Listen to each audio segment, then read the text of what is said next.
The Eastern Campaigns of Alexander the Great. The Eastern Campaigns of Alexander the Great were the culmination of his ambition to push beyond the known world. Having conquered the Persian Empire, Alexander ventured into the lands of Central Asia and India, regions that had never before been under the control of a Western power. These campaigns tested Alexander's strategic prowess, his capacity for cultural integration, and his ability to lead his men through unknown and often hostile territories. His journey to the edges of the known world was as much a testament to his drive as it was to his willingness to adapt to new challenges, and it left an indelible mark on the ancient world. Chapter 1. Into the Unknown, entering Bactria and Sogdiana. Following his victory at Gaugamela and the fall of Persepolis, Alexander's army pursued Darius III, who had fled eastward. Alexander's pursuit led him deep into the lands of Bactria and Sogdiana, rugged regions filled with mountains, deserts, and fiercely independent tribes. Here, Alexander faced resistance from local leaders who used guerrilla tactics to counter his disciplined phalanx. To solidify his control, Alexander established garrisons and founded cities, spreading Greek influence across these remote territories. He also married Roxana, a Bactrian princess, to secure an alliance with the local nobility and symbolize his desire to unite Greek and Persian cultures. This marriage was both a personal and political gesture, demonstrating his commitment to integrating the peoples of his empire. The campaigns in Bactria and Sogdiana were among the most challenging of Alexander's career, as he struggled to quell the rebellions that broke out repeatedly. Nevertheless, his persistence and adaptability enabled him to overcome the resistance, securing these regions as key parts of his expanding empire. Chapter 2. The Challenge of Sogdian Rock and the Scythian Resistance. As Alexander continued through Sogdiana, he encountered the Sogdian Rock, a fortress perched on a nearly impregnable cliff, held by local forces who believed it was untouchable. When Alexander demanded their surrender, they scoffed, claiming that even men with wings could not capture it. In response, Alexander tasked his most skilled climbers to scale the cliffs at night. When dawn broke, the defenders saw Alexander's soldiers on the heights and surrendered. This victory over the Sogdian Rock became legendary, symbolizing Alexander's refusal to accept defeat and his willingness to go to any lengths to achieve his goals. It also sent a clear message to other resistant tribes in the area. Alexander's determination to control Central Asia would not waver, regardless of obstacles. In the lands north of Bactria, Alexander also faced the Scythians, fierce nomadic horsemen whose speed and mobility presented a unique challenge. The Scythians were adept at hit-and-run tactics, and their vast, open territories made it difficult for Alexander's traditional formations to be effective. In response, Alexander adapted his tactics, using lighter forces and more mobile units to counter the Scythian style of warfare. His success in overcoming these elusive enemies showcased his ability to adapt and think strategically, even in unfamiliar conditions. Chapter 3. The Crossing of the Hindu Kush. With Central Asia under his control, Alexander's ambition drove him further east. In 327 BCE, he led his army across the Hindu Kush, one of the world's highest and most treacherous mountain ranges, to enter the Indian subcontinent. The journey was grueling, with harsh weather, limited supplies, and steep terrain that tested the resilience of his soldiers. Despite these challenges, Alexander's army successfully crossed the mountains, arriving in the region of Gandhara, modern-day Afghanistan and Pakistan. The crossing of the Hindu Kush was a feat of both endurance and logistics, and it marked the beginning of Alexander's campaign in India. For his soldiers, the crossing was a testament to their loyalty and commitment to their king, even as they ventured further into unknown lands. Chapter 4. The Battle of the Hydaspes, Encounter with King Porus. In 326 BCE, Alexander encountered one of his most formidable adversaries, King Porus of the Parava kingdom. The two armies met at the Battle of the Hydaspes River, where Porus's forces included war elephants, animals unfamiliar to the Macedonians and capable of breaking through traditional infantry lines.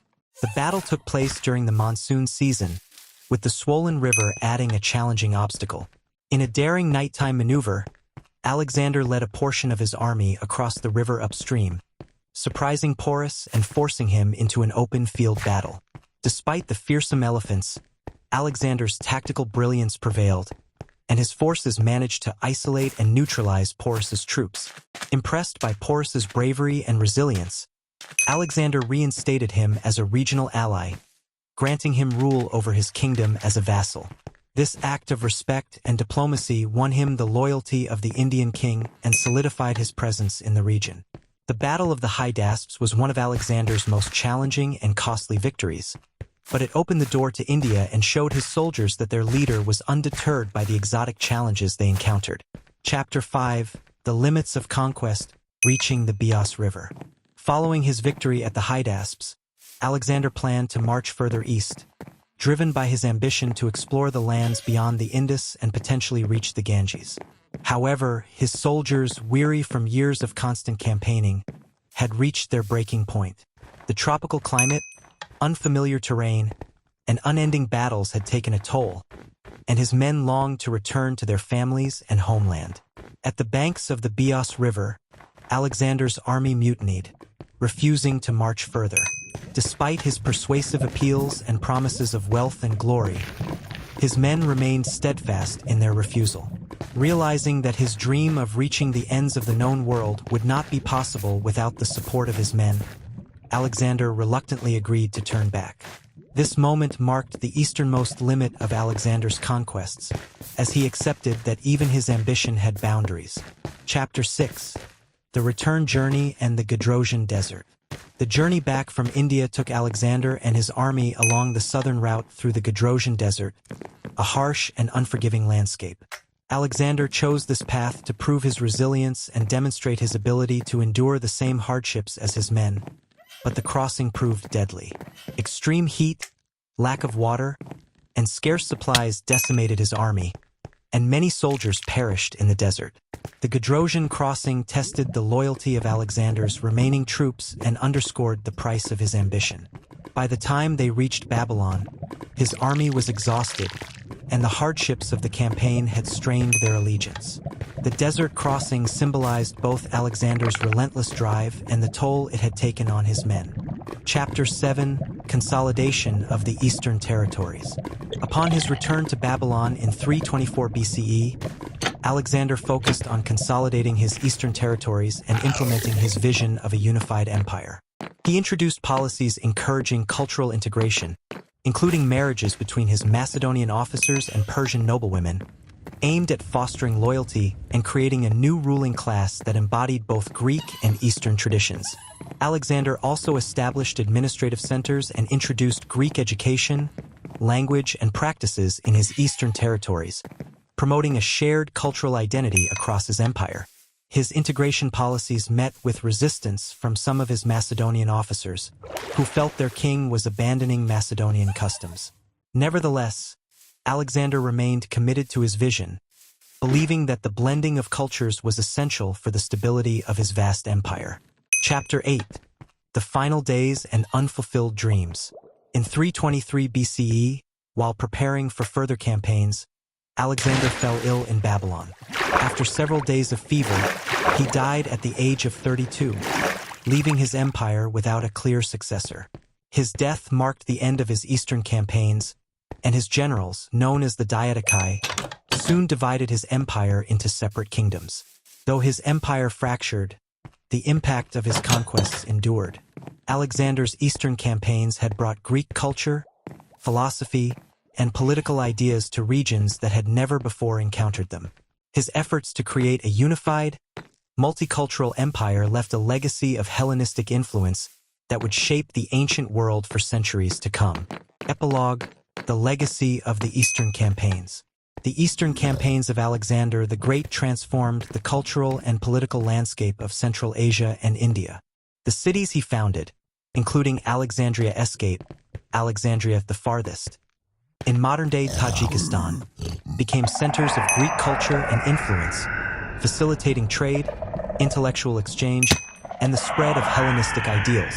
Greek became a lingua franca across much of his former empire, fostering a cultural blend that connected East and West.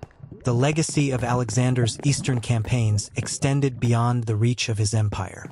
His encounters with India influenced later Hellenistic and Roman thought, while Greek philosophy and science found new audiences in the East. Alexander's dream of a united world, though never fully realized, inspired generations of leaders and thinkers who saw in his achievements the possibility of a world connected by shared ideas and cultural understanding.